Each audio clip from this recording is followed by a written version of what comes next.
Mask of a Diva, a Stan Kraychik mystery, Book 4, 1994. Author, Grant Michaels. Publisher, St. Martin's Press, New York. Author, Eric Aust. For all the divas, operatic and otherwise. Chapter 11. The next morning I awoke alone. Berlizio had vanished as stealthily as he had appeared. I got up and showered, then headed to the big house for breakfast. The sky was overcast and a dark storm was gathering out over the ocean. The gazebo was empty. I looked around and saw Parker standing at one of the back doors to the mansions. He waved and called out to me. Breakfast inside today. In the big house, I found Daphne at a table in the garden room. Parker had just set out the last of the breakfast trays. Good morning, chirped Daphne, as she pressed the knob on the coffee maker and plunged the filter down through the murky fluid, miraculously creating perfect coffee once again. There's a bad storm rising, she said, so I thought we should have breakfast indoors, and besides. Here she nearly smacked her lips. Parker is making waffles this morning. But it's not Sunday, I said. That's a silly tradition, said Daphne. If Parker wants to make waffles on Tuesday, it's fine with me. I just wouldn't want to electrocute him out in the gazebo with all the rain. Parker acknowledged her lame joke with a raised eyebrow. Then he asked me whether I wanted buttermilk or buckwheat. Can I have one of each? Daphne exclaimed. You must be a Gemini. I nodded. Daphne said, I'm a Leo, and Parker is a Libra. I trine in 2 sextiles. No wonder we all get along so well. Then she leaned toward me and murmured secretively, Astrology is my secret hobby, but don't breathe a word of it. Can you imagine what the boys at Harvard would say? Meanwhile, Parker, with perfect aplomb, balance being one of Libra's hallmarks, indecision one of its banes, dispatched his task of pouring 2 separate batters into the hot waffle grids, and not a drop of either ran over the common border. Daphne said, The other guests are all taking coffee in their rooms again. They don't seem very sociable, I said. Parker concurred with an audible snuff. Daphne said, They aren't, and it displeases me, but wait until Madama learns about the latest development. Daphne chortled, as though she had gained an easy point in a round of cat and mouse. Then she told me that the festival administration was going to advise Marcella Ostanata against breaking her contract. If she insisted on defaulting, the board of directors would file suit.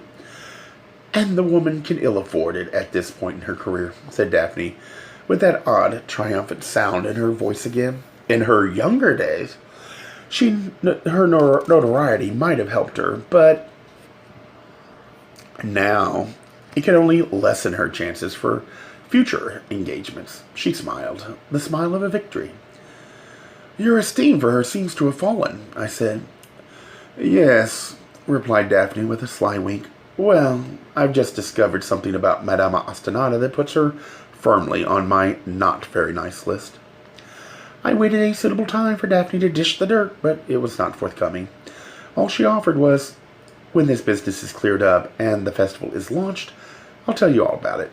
The important thing now, at least from the festival standpoint, is that the police determined Adam Pierce's death was officially, absolutely, and without a doubt, an accident. They closed the files last night after running batteries of tests on the stage equipment, all to my great relief. And all to my great suspicion, for I wondered how it had happened so fast. Weird deaths like Adam Pierce's usually got more than a few hours investigation. Had Daphne lubricated the bureaucratic process with a generous contribution to the police retirement fund?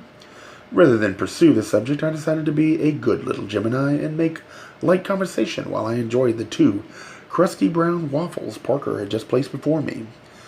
There'd be plenty of time for impolite candor later on.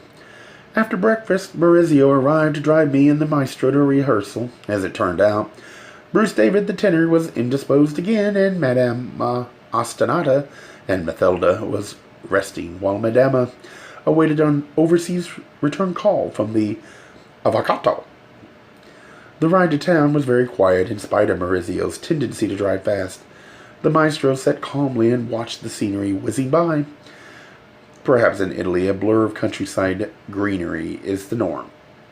He seemed pleased by everything he saw, including the ever-darkening storm clouds, which more and more resembled a foreboding opera set. At one point, the maestro leaned forward and propped himself between the two front seats. I sensed he was about to ask me for a light for a cigarette, and so I activated the van's lighter. He smiled, and then offered me a cigarette, which I graciously refused. The maestro looked at Maurizio and then at me, then waved a gnarled old finger back and forth at us while he said in halting English, "You both boys are, amaswal?" Maurizio nodded quickly and enthusiastically. I guess he'd read the maestro's lips, or else his version of sign language and eye contact. Then Maurizio signed something with his right hand, which I didn't understand, but when I looked into his eyes, the meaning was clear. He was telling the maestro that he loved me. The maestro smiled agreeably and repeated the sentiment in his own language. "Ah, sila amarello. Ben." Here, I thought I was just taking a 2-week job doing wigs, at the insistence of my lover, no less, and look what had happened already. Like I said, I should have known better.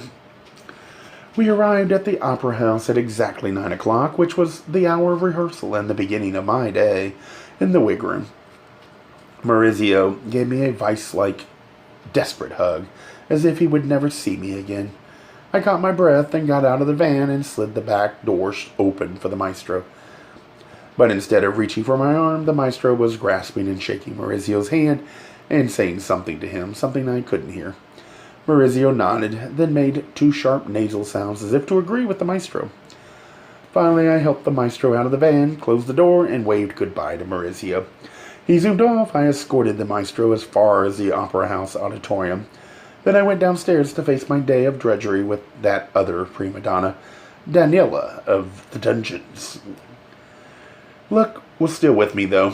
Daniel Carafalio wasn't there yet, and the door was still locked. In fact, the note from the day before was still taped to the door. I waited about 10 minutes until I heard the muffled sounds of music from the stage. Then I went up to watch the day's festivities. The show was going on in spite of Adam Pearce's death. I supposed, as set designer, his work had been pretty much completed already. Anything more he might have done to the sets would be ultra fine-tuning anyway. Everyone on stage that day seemed unfazed by his death, as though it was truly the unfortunate accident the police had determined it was. These people were there to create tomorrow's opera. Adam Pearce was yesterday's news. Well, call me biased or call me bored, but I was still all ready to believe that someone had intentionally killed the guy, or had meant to kill someone else on that stage. Even in a brand new theater, scrims don't plummet from the flies like that, not without a proper cue. There was no clear motivation yet, but I was on the alert for the culprit, if there was one, to get sloppy and leave a hair on the soap or something else that might point an accusing finger between now and opening night. That day was to be a musical rehearsal, which meant the opera house would be the maestro's domain rather than Jonathan Byers. A musical rehearsal provides an opportunity to focus solely on that aspect of the production. If a bit of staging was bungled at the expense of the music, so be it. The conductor was God that day. The stage director would get equal time to tell the singers to forget about the music and concentrate on the blocking. Eventually, there was supposed to be a perfect balance between music and acting. Eventually. On stage was the day's cast. Maestro Toscanelli perched on a high chair at a makeshift podium. Carolyn Bowett seated at the grand piano. Hwang Young Cho singing Renato, the stand-in tenor for the indisposed Bruce David, singing Ricardo. April Kilkus singing Amelia, and covering for Madama Ostinata, also indisposed, a small wren-like woman singing the chirpy trouser role of Oscar, Ricardo's page and men's chorus, and off to the side, the prompter and the language coach. I decided to go and watch from backstage for a change, which turned out to be a good idea. That's where I found Rhonda Luca, sitting in front of a computer on her stage manager's desk in her own little booth. She was wearing her usual blue jeans and plaid shirt. She must have had a whole closet full of that same ensemble. Next to her computer screen was a bank of 5 small video monitors that showed various aspects of the stage and backstage area. A big sheet of paper was clipped to a holder near the main screen. It read, Act 1, Scene 5. Rhonda was busily typing at the computer keyboard. I watched her for a few minutes while I listened to the music out front. Even from backstage, the stand-in tenor was sounding good, maneuvering his way through some really fast singing, all very light and rousing, combining the energy of the men's chorus and the brilliant coloratura of Oscar. The scene's overall impression was that a good time was imminent. God knows we needed that. I spoke quietly to Rhonda. If Bruce David doesn't shape up soon, his cover will be seen on opening night. Rhonda looked up from the computer screen. She winked at me and said, Then let's pray that Brucey can't find his balls. You're not out at the production table today. It's a musical rehearsal, so I get to work at home, back here in my cozy nest. Do you have a minute? I said. For you, I got time, she replied. What's up? I heard that the police were here last night checking out the stage equipment for possible foul play. Rhonda said quickly. That's not exactly right. They were checking for faulty operation. We had the company who installed the equipment and the computer out here. 4 hours of testing, and all they could say was everything was fine. No damaged cables, no faulty servos, and a flawless control program. Everything was tip-top, just like the day it came through the door. Did the police check for fingerprints? Huh? Said Rhonda. Usually they search a crime scene for clues and other evidence. Rhonda eyed me uncertainly. Who said anything about a crime scene? It was an accident. Or an act of God, I added. Went Rhonda. Then she said, the cops put in their report that the screw came down because of a bug in the control program, which is technically incorrect, but I guess they had to blame it on something. So last night I reinstalled the software for brand new discs, which is also why I have to sit here today and rekey all the cues for the tech director. Pisser. That's it, I said. New software. And the case is closed. I already told you, said Rhonda. There ain't no case. The only thing the festival's got to worry about is whether that guy's heirs will sue for damages. Heirs are unlikely for Adam Pierce. Creditors, maybe, like the folks at Imperial Armani. Rhonda smirked and said, Well, just for your information, the cops did order me to mark the stage floor with reflective tape wherever there's scenery or lights flying overhead, just in case something else wants to fall down. We're supposed to change a lot of blocking, too. What a pain. Not to mention a stage floor covered with bits of reflective tape. Rhonda laughed. Leave it to you boys to worry about decor. I wondered why the local police hadn't checked the computer keyboard for fingerprints. Any latent prints would have narrowed down the suspects considerably. But then I remembered I was the only one pursuing Adam's death as a murder and not an accident. I said, Could someone have just thrown a lever to make that piece of scenery fall down? That would be nice and simple, said Rhonda, but you can't do it that way. Not on this stage. The old stages worked like that, with manual ropes at the lock rail, but now it's all still cables and they run by computer. She patted the machine in front of her. This little baby takes care of everything. I wondered, including murder? I said, So that scrim was released through this computer, Rhonda replied. No one knows how it got released, but this is the only place it could have happened. No, said Rhonda. That cable could have been released from the computer or else from the lock rail. Didn't you just say it had to be done from the computer? There's a manual override. What does that mean? Rhonda made an impatient frown. It means you can tell the computer you want to override the automatic controls and release the cables manually. So it might have been released by hand. Rhonda persisted with her original stand. Not likely. Where would you do that? Release the ropes by hand. There are no ropes, said Rhonda. They're cables. Oh, right. Cables, then. She groaned impatiently. If you were going to do it, you'd go to the lock rail, she said. over there. She pointed behind her to the inside wall of the stage house itself. Extending the full length of that wall was a huge metal framework that organized the innumerable steel cables that controlled the flying scenery. It looked like a monstrous loom in a weaving mill. Rhonda said, "But like I told you, with this computerized system, if you want to release a fly from the rail, the system has to be switched to manual override. And I never do that. If something's going to fly, I want it to happen right from here."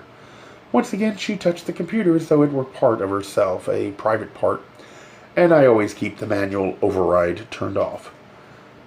"Maybe yesterday afternoon you forgot?"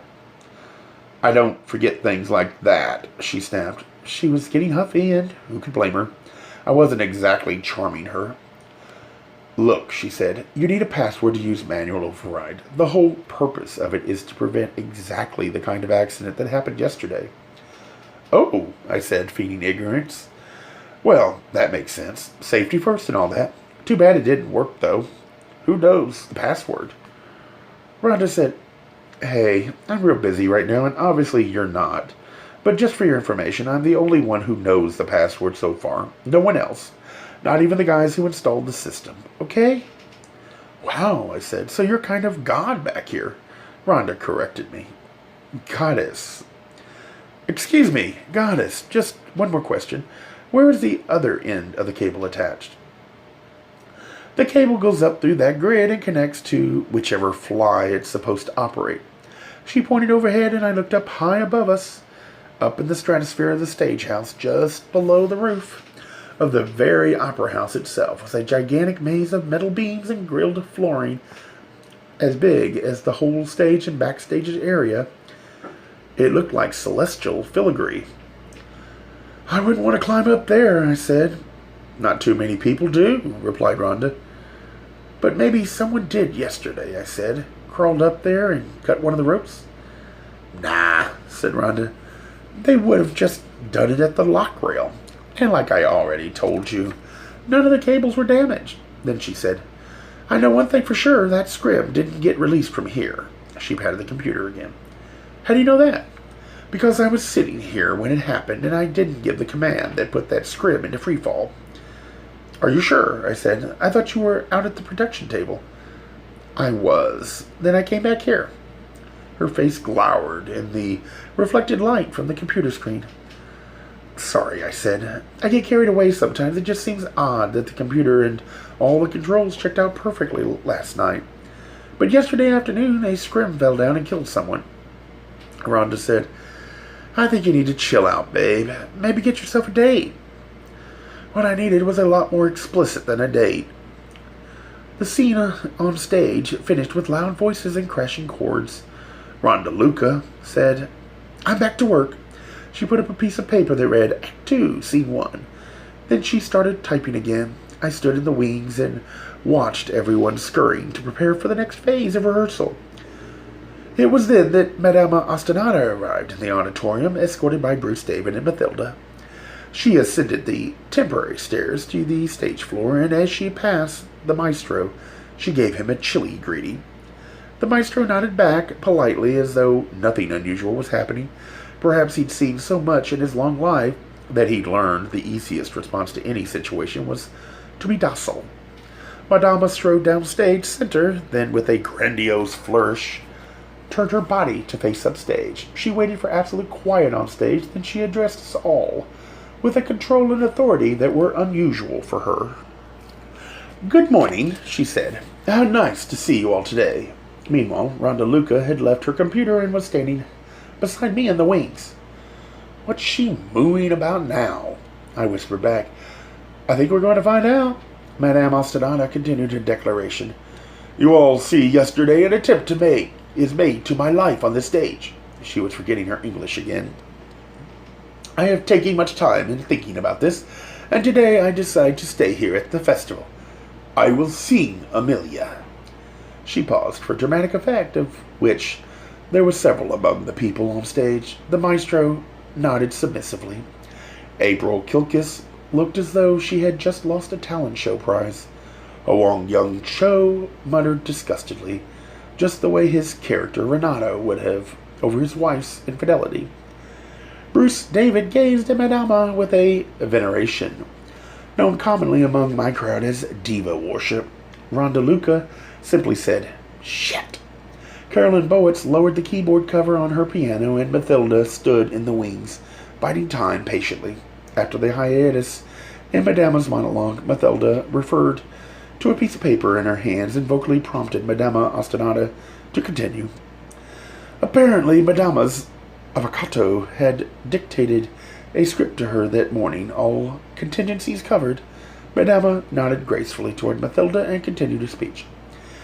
"Yes, I will stay and sing," she said, "but it is with the condition that the festival will pay for a bodyguard. Do you all hear that? I must have witnesses to hear me. I am demanding a bodyguard for all hours, and then I will sing."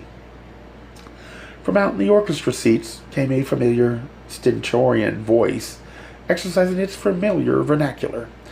"Ah, bleeding fuck," said Sir Jonathan Byers. I peeked out from the wings just in time to see Jonathan storming up the aisle on his way out of the theater. Scampering close behind like a faithful hound was none other than Ricky Jansen. I guess with Adam Pearce dead, Sir Jonathan and his bugger had taken up where they'd left off, wherever that was. Then I wondered if Rick might have hastened his reunion with Sir Jonathan. All it would have taken was finding a way to circumvent the computer controls to release that scram onto the skull of Adam Pearce. Poof! Jonathan Byers' romantic diversion would be history. Even a muscle-brained hustler might have managed it. I was brought back by the sound of Madame Ostinata's voice. "I will stay!" She was unfazed by Jonathan Byers' outburst, and I wondered what had become of the creature who would have been shrieking at such an insult by now. Instead, she seemed utterly in control of herself and the situation. I wondered if some outside agent might be the genesis of Madama's strong new personality. A drug, perhaps? Something readily prescribed, like the miracle personality in a bottle. Darzac. Madama then turned to the maestro and said, "Caro Angelio, please, now I will sing my aria, Ba Dolorado Stello Davolsa." The stage was cleared. April Kilkis made an unlikely ruckus by knocking over a chair on her way off stage, and then Madama took her place near the piano.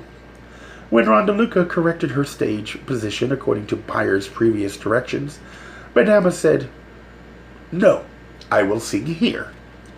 It was hardly surprising that her performance was more melodrama than music, though to be fair, I knew that Darzac would nullify any vestige of vocal technique Madama might yet retain. In fact, I remembered seeing it among the list of possible side effects and complications. Right, there in the physician's desk reference, it had said that Darzac could cause loss of vocal cord control in aging dramatic sopranos. So perhaps that morning Madama Ostinata couldn't be held completely to blame for the sound she was making. Still, the maestro didn't bother conducting her, and Carolyn Bowitz at the piano didn't bother following her. In a way, I felt sorry for Madama. No one was on her side. She was alone. True, she'd brought most of it on herself, but then, too, she was just another poor mortal struggling against destiny to make something of her life, hoping for some kind of genuine acceptance from a small corner of the world, and probably realizing from the shallow depths of her soul that aside from her wardrobe, a furnished villa, a caseload of jewels, a town car, and some tattered old reviews, there really wasn't much else for her to get. And in the meantime, she'd forgotten to be faithful to her art. When she finished singing, Bruce David joined her for the ensuing love duet. His cover, who had sung so well earlier during rehearsal, was listening keenly, as if hoping for a disaster. He wasn't disappointed. For all of Bruce David's introspective solitude, by now the man should have considered a new career. The duet was so unbearable that I left the theater and returned to the wig room. It was that bad. When I went down to the wig room for the second time that day, Daniel Carafello had finally arrived. "Nice of you to show up," he sniveled. "Look, doll," I said, "when I got here, the big hand was on 12 and the little hand was on 9. So the question is, where were you?" "Don't take it all so seriously." he said with a flick of his hand. I'm surprised you even came back here at all after what happened yesterday. A death on stage. I always miss the excitement. It wasn't very pleasant, I said. But didn't it spook you, seeing him get killed like that? I love to be spooked. I said, the things that spook me usually come from living people, or the ones who pretend to be alive. You don't have to be so catty, he said. I think I'm getting a headache. I should go home, Daniel snarled. You just got here. Then do us both a favor and fire me. But I need you today. I'm way behind schedule. I suppose with everyone else at the festival behaving so selfishly, I felt obliged to be magnanimous, or philosophical, or plain stupid, so I stayed the afternoon and helped Daniel. It's what I've been hired to do, after all. He must have really been desperate, too, because he actually let me work on a few of his sacred wigs. True, they were the wigs for the supernumeraries, the living scenery, but it was a lot better than being his lackey and getting my hands back into hair. Even if it was on a dummy, had a meditative effect. I found myself relaxing and expressing my creative side again, my better self. At one point, Daniel was watching me work, and he remarked, "That's for a waitress, not Marie Antoinette." It might have been backhanded, but it was still a compliment, and coming from him, it was a small miracle. Maybe he was on Darzac, too. At 5 o'clock, I went upstairs to catch a ride back to the estate with Maurizio and the minivan. Being down in the bowels of the opera house, I hadn't realized that the storm had arrived in full force. The wind was gusting and driving sheets of rain against the huge glass panels that lined the front of the lobby, rattling and shaking them. It was the kind of storm that comes in the dead heat of a New England August, not in the fresh warmth of early June. I peered through the blur of water running down the glass in front of me, but couldn't see the minivan anywhere. What I did see was Daphne's red Bentley with its bright white top. She flashed the headlights and sounded the horn when I discerned her white-gloved hand waving at me. Through the windshield, I made a run for it. Gay Mysteries audiobooks. I think it is easy to hate a label, but a face humanizes the word. So this effort is twofold: to offer comfort to those like myself that your world didn't end because you don't fit into the view of acceptable society on both sides, and in hopes of helping those with family that are LGBTQ, that it doesn't mean we are aliens from the child they once knew. Reassure them so they can maybe be supportive at the same time, being true to their values.